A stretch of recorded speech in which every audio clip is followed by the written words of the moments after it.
우리 같이 믿음의 고백 드림으로 말씀 앞에 나가도록 하겠습니다. 하나님 나를 사랑하신다.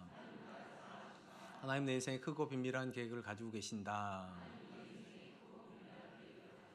하나님 오늘도 나와 동행하셔서 그 계획을 이루어 주신다. 아멘. 그렇게 될 줄로 믿습니다. 아멘. 우리는 지금 하나님의 아들이 이 땅에 오신 성탄의 계절을 지나고 있습니다. 신학적으로 하나님의 아들이 이 땅에 오신 성탄은 기독교를 가장 기독교 되게 하는 메시지를 담고 있습니다.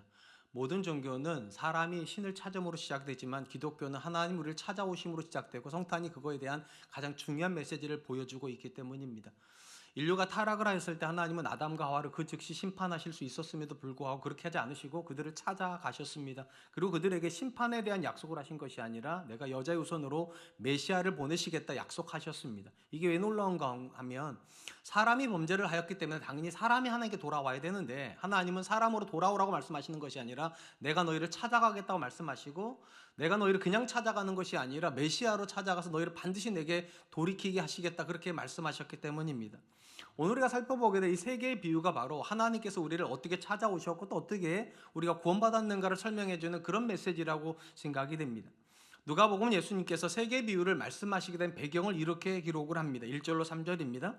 모든 세리와 죄인들이 말씀을 들으러 가까이 나오니 바리새인과 서기관들이 수군거려 이르되 이 사람이 죄인을 영접하고 음식을 같이 먹는다 하더라. 예수께서 그들에게 이 비유로 이르시되 바리새인과 서기관들은 예수님께서 죄인과 그리고 세리들과 함께 앉아 있는 것도 불편한데 같이 식사를 하시는 걸 가지고 수군수군 거렸습니다. 아마도 그들은 율법이 죄인을 멀리하라고 하는 말씀을 예수님께서 이런 행동을 가지고 무시한다고 생각을 했기 때문일 것입니다. 그럼에도 불구하고 예수님께서 세 가지 비유를 주신 이유는 예수님께서 세리와 죄인들과 같이 있는 것이 또 그들을 가까이 하는 것이 하나님의 뜻이라고 인식하고 계시고 왜 그런지를 보여주시기 위해서 그렇게 하신 것이라 생각이 됩니다. 주목할 것은 예수님께서 세 가지의 비유를 말씀하셨기 때문에 당연히 이 비유들로 이렇게 말씀하셔야 될 것 같은데 우리 성경은 정확하게 이 비유로 단수형을 쓰고 있다는 것입니다. 이게 무슨 말을 하는 것이냐면 비유는 세 가지인 것 같지만 궁극적으로 하나라는 것입니다. 하나의 말씀을 하고 싶어서 예수님께서 세 가지의 비유를 가지고 오신 것입니다. 그러니까 예수님은 세 가지의 연속된 비유를 통하여서 하나님이 단 한 존재도 잃어버리기를 원하지 않으신다는 사실을 세 번 연속으로 강조하고 있지만 결국은 하나이라는 것입니다. 예수님은 첫 번째 비유를 가지고서 이렇게 말씀하세요. 한 사람에게 양이 100마리가 있는데 어느 날 한 마리의 양이 길을 잃었다는 것입니다. 그리고 그 양을 찾아 나선다는 이야기가 첫 번째 비유의 핵심입니다. 우리가 아는 것처럼 양은 초군시여서 멀리 있는 목자를 보고 쫓아가는 것이 아닙니다. 목자를 따라갈 때 바로 앞에 있는 양의 꼬랑지를 보고 따라가는 게 가장 일반적인 이해입니다. 너무 안 보이니까 바로 앞에 있는 양이 움직이는 대로 같이 움직인다는 거예요. 근데 문제는 가끔 가다가 초군신이 양의 시선을 사로잡는 것이 다른 것이 들어올 때가 문제입니다. 예를 들면 나비가 들어온다든지 날아가는 꽃잎이 들어온다든지 낙엽이 들어오면 거기에 눈이 뺏겨가지고 앞에 가고 있는 양떼와 전혀 반대 방향으로 가는 일이 종종 벌어진다는 거. 이거는 양이 잘못한 게 아니라 사실은 초근시의 한계 때문에 유혹을 받아서 쫓아가는 일이 벌어지고 오늘 보면 그런 상황인 겁니다. 100마리 양 중에 99마리는 안전하게 가고 있는데 한 마리가 길을 잃어버렸습니다. 우리가 이스라엘 땅에 가보면 종종 멀리 중턱에서 양떼를 치고 있는 목자의 모습을 보게 됩니다. 근데 이게 왜 의외인가 하면 일반적으로 우리는 목자가 양을 친다 하면 들판에서 치는 거라고 생각을 하는데 이스라엘, 특별히 팔레스틴에 있는 목자들은 대부분 다 산 중턱에서 목동을 합니다. 이유는 간단해요. 이스라엘 땅에서 목초지가 주로 해발 500m의 산악지대인 중앙고원에 형성이 되기 때문입니다. 500m의 목초지가 있다 보니까 양떼들이 가다가 길을 잃으면 어떤 위험 앞에 노출됩니까? 500m 되니까 골짜기가 생기겠죠. 당연히 추락의 위험이 생길 수밖에 없습니다. 바로 그렇기 때문에 목자는 양이 길을 잃으면 기다리는 게 아니에요. 왜냐? 양은 귀소 본능이 없어요. 시선이 바로 앞도 안 보이는데 어떻게 귀소 본능이 생길 수 있겠습니까? 그러니까 양은 길을 잃으면 낭떠지로 갑니다.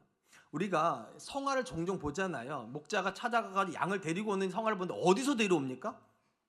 낭떠러 데려오잖아요. 우리가 생각할 때 왜 걔가 거기 갔을까 싶지만 목초지가 중앙 500m에 있기 때문에 500m에서 있다 보니까 가끔 길을 잃으면 이렇게 낭떠러지에 가서 그렇게 위태위태 서 있는 양들을 보게 되는 것입니다. 그리고 목자는 양이 조금 있으면 위태해질 걸 알기 때문에 99마리 양을 다른 목자에게 맡기고 가는 것입니다. 우리 성경에는 그냥 들판에 뒀다고 돼 있지만 유대인들은 통상적으로 3명에서 4명이 함께 목동을 하기 때문에 자기 양을 다른 목자에게 잠시 맡기고 찾아갔다고 이해하는 것이 보다 정확한 이해일 것입니다.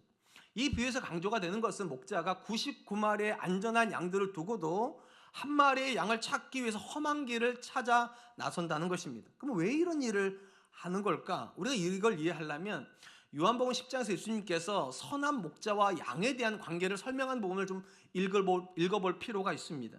요한복음 10장 3절로 4절입니다.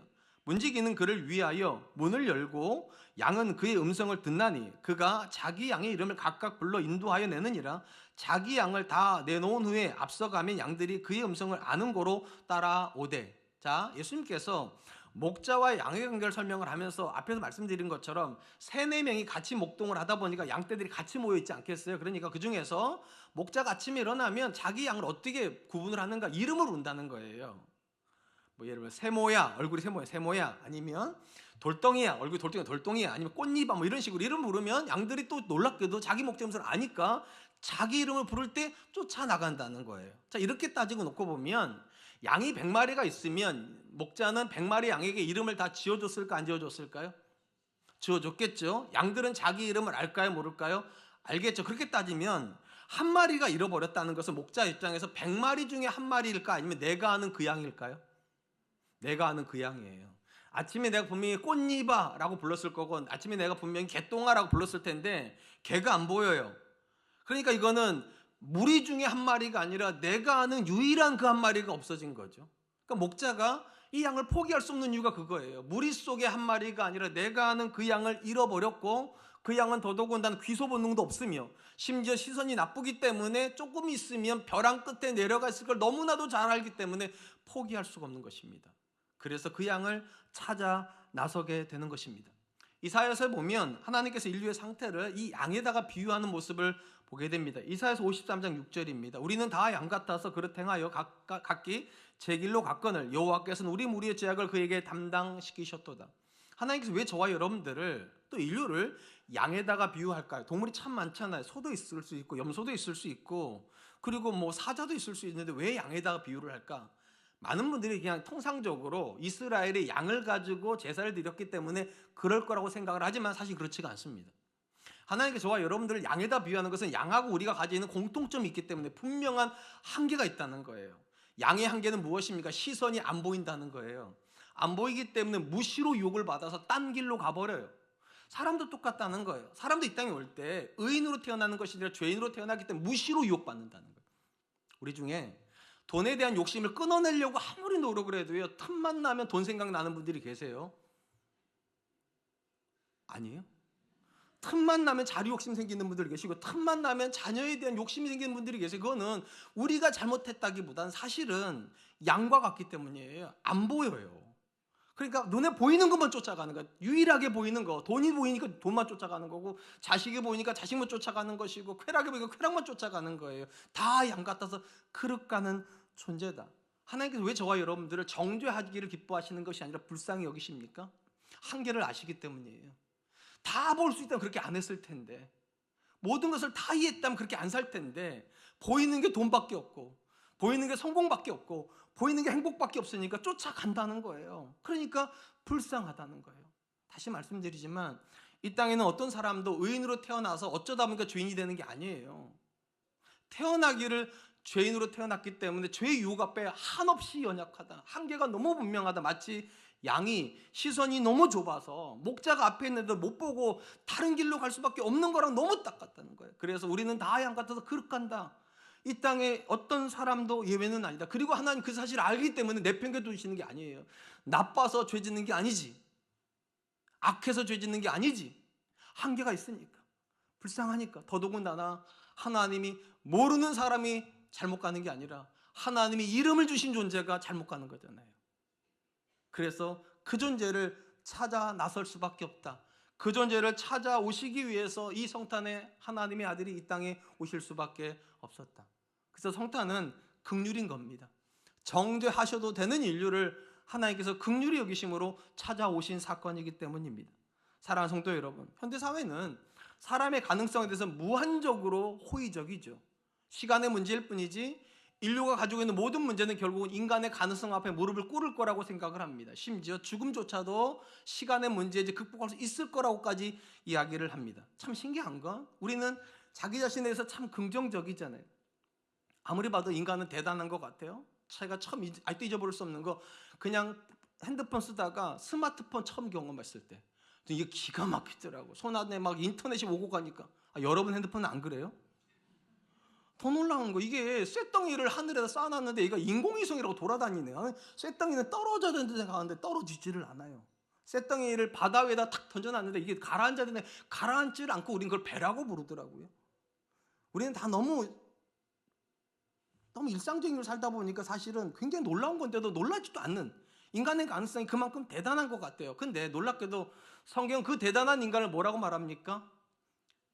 양에 비할 게 하나도 없다. 양하고 다를 바가 하나도 없다. 왜 다를 바가 없습니까? 아무리 기술을 발달하고 아무리 대단하고 아무리 성공해 봐야 결국은 그 성공 가지고 죄 지을 생각만 하니까, 죄가 이끄는 대로, 돈이 이끄는 대로, 쾌락이 이끄는 대로, 성공이 이끄는 대로 가가지고 결국 죄 짓더라. 그럼 양이랑 뭐가 다르냐는 거예요. 시각이 부족해서 끝도 없이 잘못된 길로 가면서 자기가 잘못 가는지도 모르고 낭떠러지니까 가는 그 양과, 돈만 쫓아가다 결국 그 돈 때문에 자녀 망가지고 부부관계 망가지고 신앙 망가지는데도 그것도 모르고 돈이 있다고 행복해하는 우리와 뭐가 다르냐는 거예요. 성도는 어떤 사람입니까? 우리가 다 양 같다는 사실 인정하는 거예요. 우리는 다 양 같을 수밖에 없다. 아무리 돈 버는데 능력이 있어도, 아무리 재능이 있어도, 아무리 많은 것들 내가 가지고 있어도 결국 내가 아차하면 망가지는 존재다. 양은 아차하면 길 잃어버려요.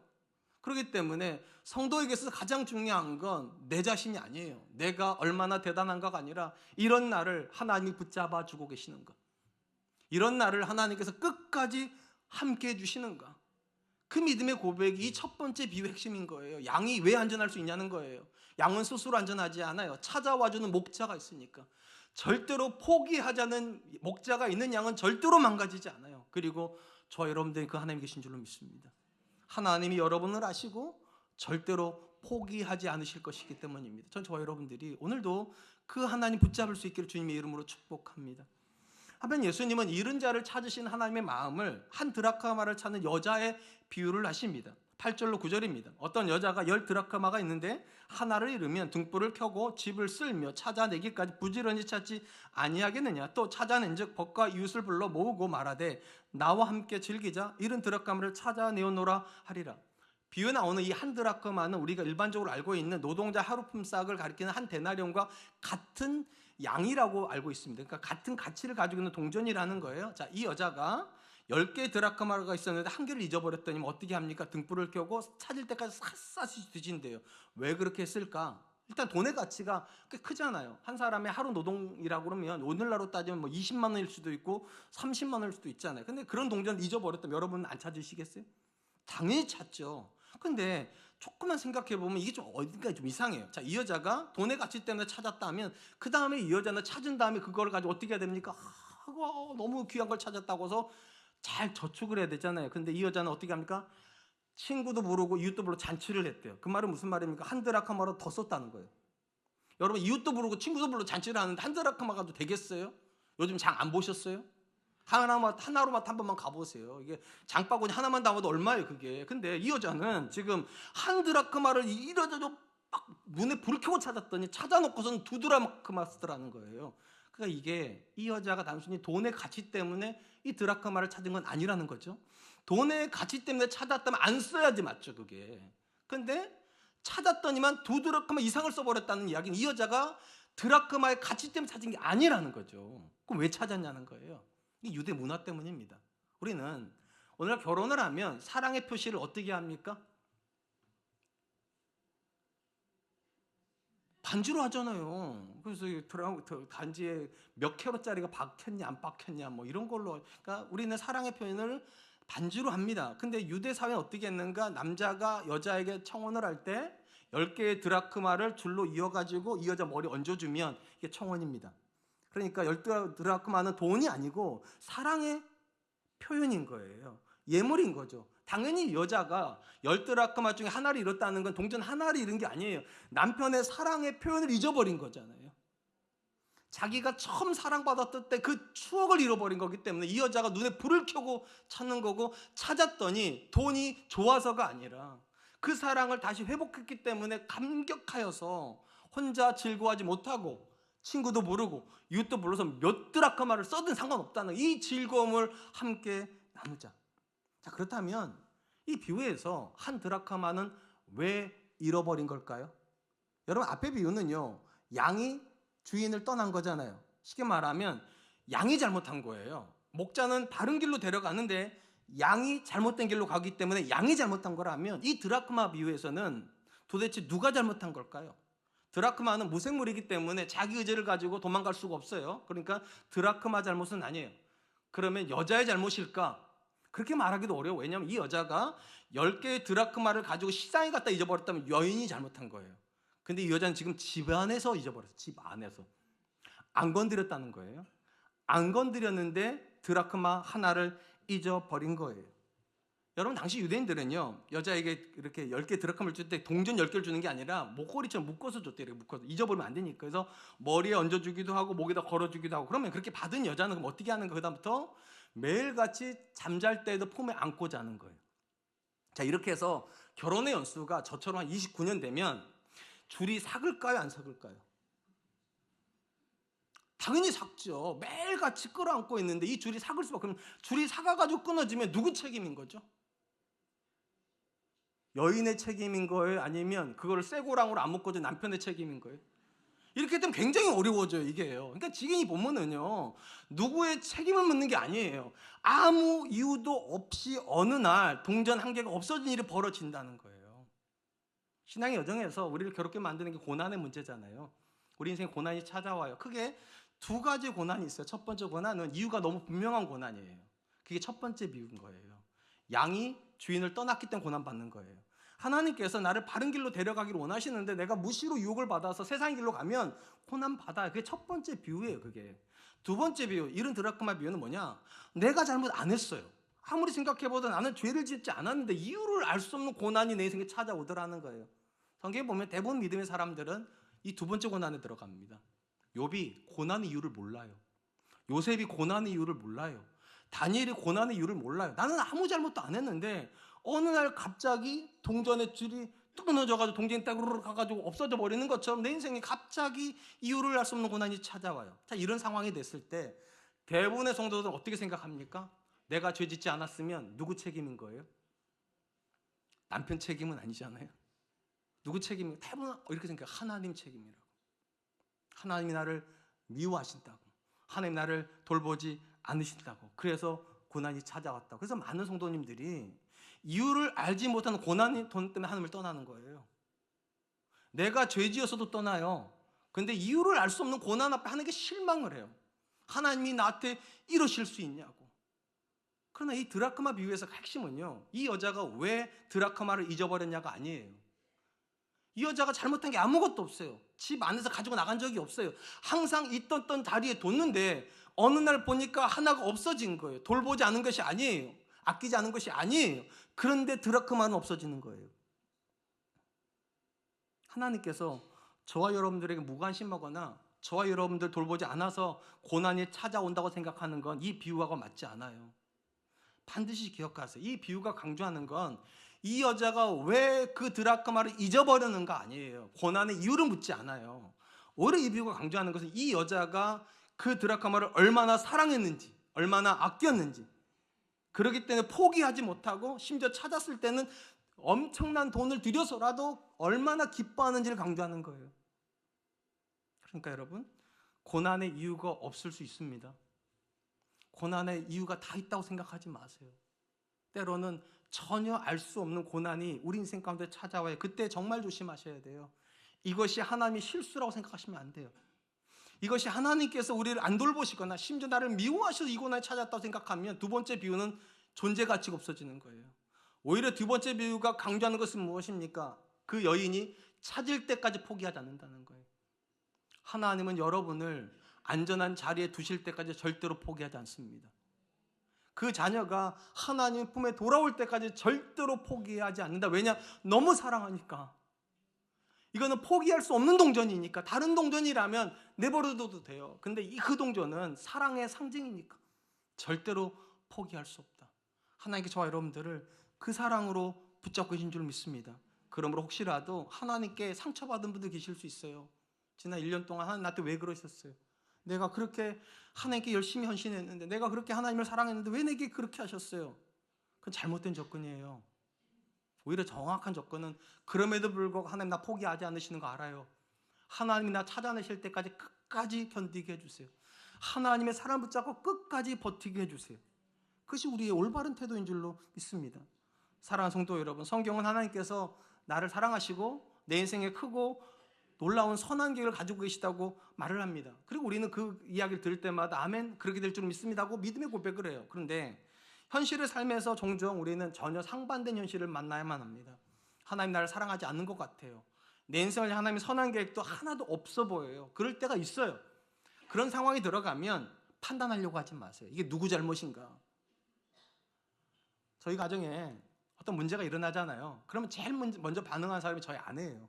제 아내는 어떤 일이 벌어지면 금식을 하더라고요. 그리고 뭐라고 그러는가? 여보, 내가 잘못해서 그런 것 같아. 그럼 저도 그런 것 같아.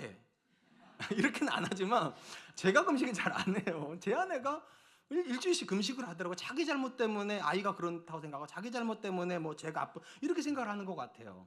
그리고 정말 자기가 생각할 때 그 잘못한 게 있는 것 같다는 거예요. 이렇게 원인이 너무 불명한 건 해결하기도 쉬워요. 받아들이기 쉬우니까. 근데 받아들이기 어려운 것을 자꾸 우리 판단을 하려고 그래요.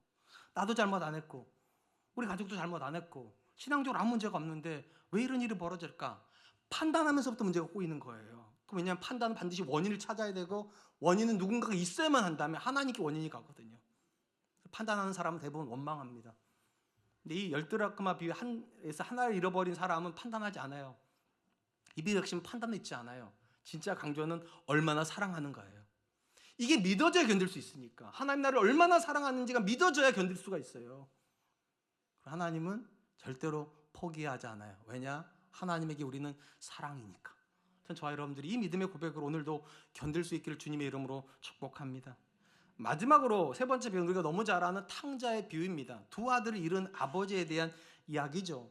어느 날 둘째 아들이 아버지에게 와가지고 자기에게 돌아올 유산을 미리 달라고 말을 합니다. 그리고 이 유산을 가지고 가서 먼 데 가서 허랑방탕하게 삽니다. 그러다가 어느 날 유산이 다 떨어지자 그 당시에 사람들 중에 가장 천한 사람이 하는 돼지 치는 일을 합니다. 그런데도 허기진 배를 채우지 못합니다. 그러자 이 사람이 어떤 결심을 하게 되는가? 18절 19절입니다. 내가 일어나 아버지께 가서 이르기를, 아버지, 내가 하늘과 아버지께 죄를 지었사오니 지금부터 아버지의 아들이라 일컬음을 감당하지 못하겠나이다. 나를 품꾼의 하나로 보소서 하리라 하고, 자, 둘째 아들이 아버지께 돌아가기 결심하고 돌아가는 길에 놀라운 일을 발견하게 됩니다. 내가 돌아온다고 알리지도 않았는데 아버지가 뛰어나오는 일을 발견한 거예요. 뛰어나온 사건. 그 말은 아버지는 이 아들을 포기했다는 겁니까? 포기하지 않았다는 겁니까? 포기하지 않고 계속 기다리고 있었다는 거예요.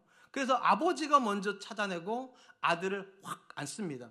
그러자 이 아들이 뭐라고 말합니까? 아버지, 이제부터 나를 종 중에 하나로 여기십시오. 품꾼 중에 한 명처럼 여기십시오. 근데 아버지가 이 이야기를 듣는 둥 마는 둥 하면서 종들에게 뭐라고 말합니까? 이 아들에게 좋은 옷 입혀라, 가락지 끼워라, 신발 신겨라, 그리고 잔치 배설하자. 우리가 잃었던 아들을 찾았다. 여러분, 우리가 앞에서 세 개의 비유지만 결국은 하나라는 사실을 단수를 썼다 말씀드렸잖아요. 하나의 비유라는 이야기는, 이 세 개의 이야기는 연결되어 있다는 거예요. 쉽게 말하면 앞에 두 가지 비유는 화두를 던지는 거예요. 어떤 화두요? 왜 사람이 하나님께 떠나가냐는 거예요. 왜 하나님께서 잃어버리는 사람이 생기냐는 거예요. 첫 번째 이유는 죄 때문에, 양처럼 나가버리니까. 두 번째 이유는 이유를 알 수 없는 고난 때문에, 어느 날 갑자기 동생이 또 후루룩 가버리는 거. 이유를 알 수 없는 고난이 생기면 사람을 떠나간다는 거예요. 자, 이 두 가지가 화두를 던졌어요. 그리고 이 두 가지 화두에서 가장 중요한 단어는 회개라는 단어예요. 이 두 비유가 끝나는 지점에 서면 다 이렇게 끝나게 됩니다. 누가복음 15장 7절, 그리고 누가복음 15장 10절입니다. 내가 너에게 이르노니 이와 같이 죄인 한 사람이 회개하면 하늘에서는 회개할 것이 없는 의인 99이로 말미암아 기뻐하는 것보다 더하리라. 10절입니다. 내가 너희에게 이르노니 이와 같이 죄인 한 사람이 회개하면 하나님의 사자들 앞에 기쁨이 되느니라. 그러니까 두 가지 비유가 화두를 던지고, 이 화두의 핵심은 회개예요. 자, 근데 이 비유를 잘 읽어보면 좀 이상해요. 회개에 대한 이야기가 아니에요. 무슨 말인가? 자, 잃은 양이 목자에게서 떠나갔어요. 그러면 이 목자가 잃은 양이 회개해서 데려온 겁니까? 약이 음메 하던 약이 갑자기 음메 이러면 데려오는 거예요? 얘가 회개했구나. 저는 보니까 진짜 회개했네. 이제 데리고 와. 뭐 이래 데려왔냐고요. 그런 얘기가 안 나와요.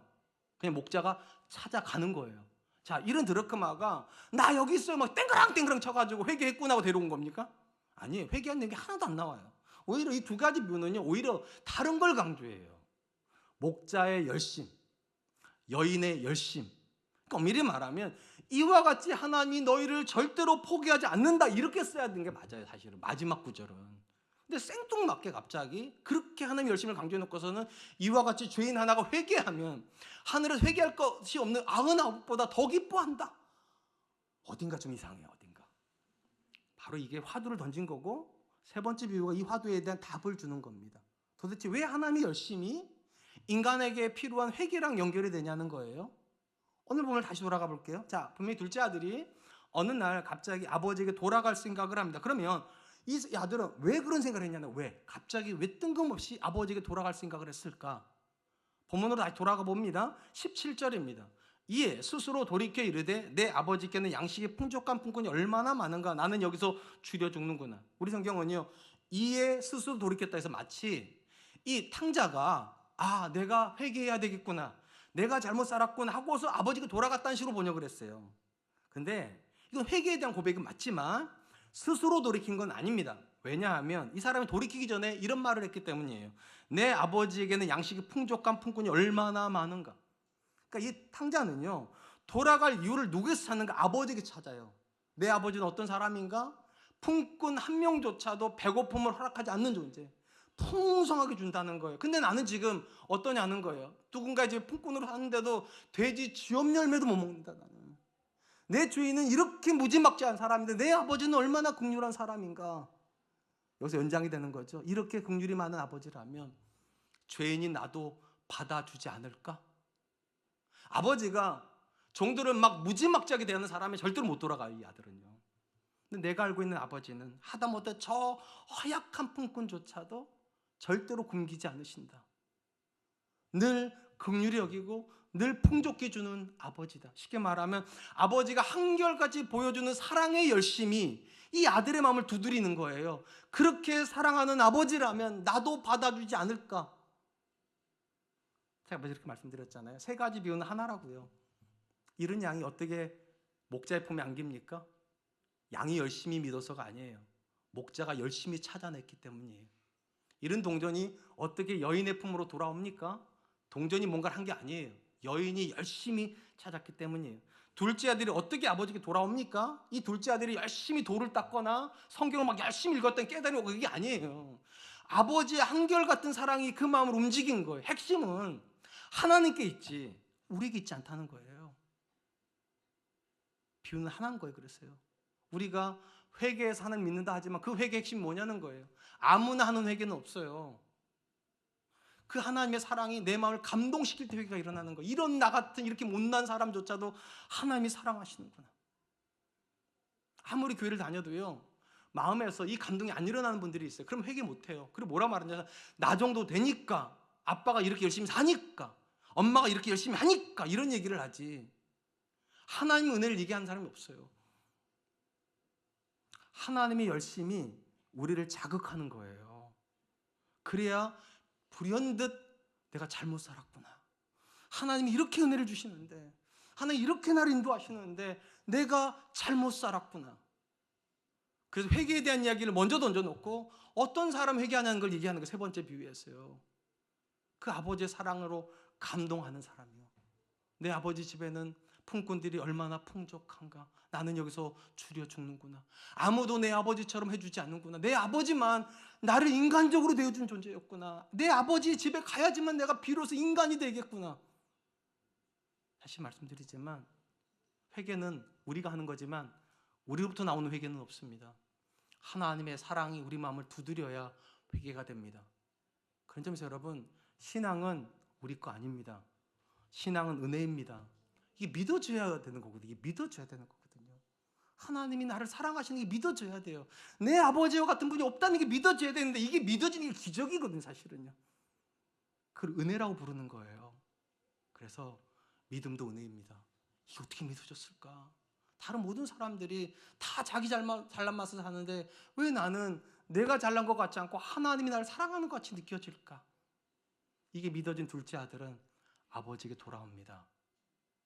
사랑하는 성도 여러분, 이 탕자 비유라고 말하는 세 번째 비유는 사실은 앞에 두 가지 비유가 같이 하나로 들어가 있는 비유입니다. 무슨 말인가? 양이 떠나갔잖아요, 목자를요. 이 본문에도 보면 둘째 아들은 아버지를 떠나갑니다. 탕자가 된 거예요.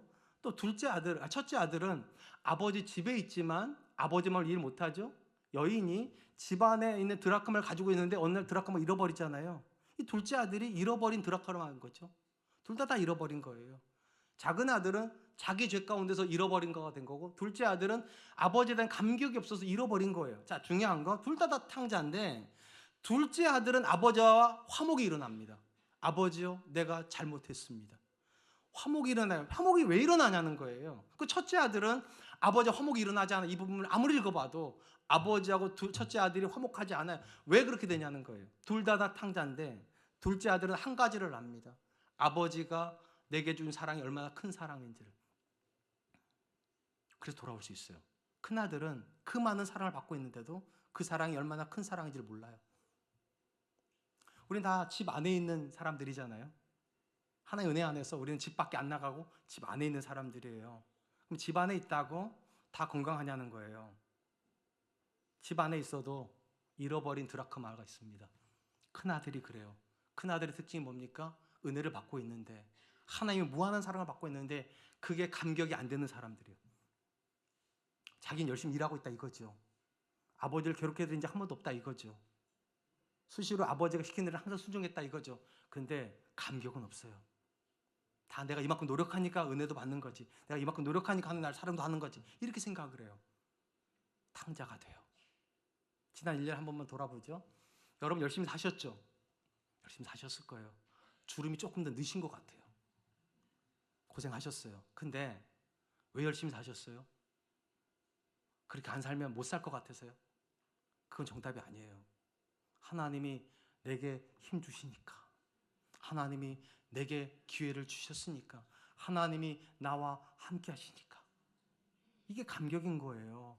그러니까 한 해를 마감하면서도 너무 감사하다. 어떻게 나 같은 사람이 이렇게 한 해를 살았을까? 너무 감사하다. 내 자녀가 어떻게 한 해를 저렇게 잘 살았을까? 다 하나님 은혜다. 이러면 집 안에 있어도 일은 드라크마 안 됩니다.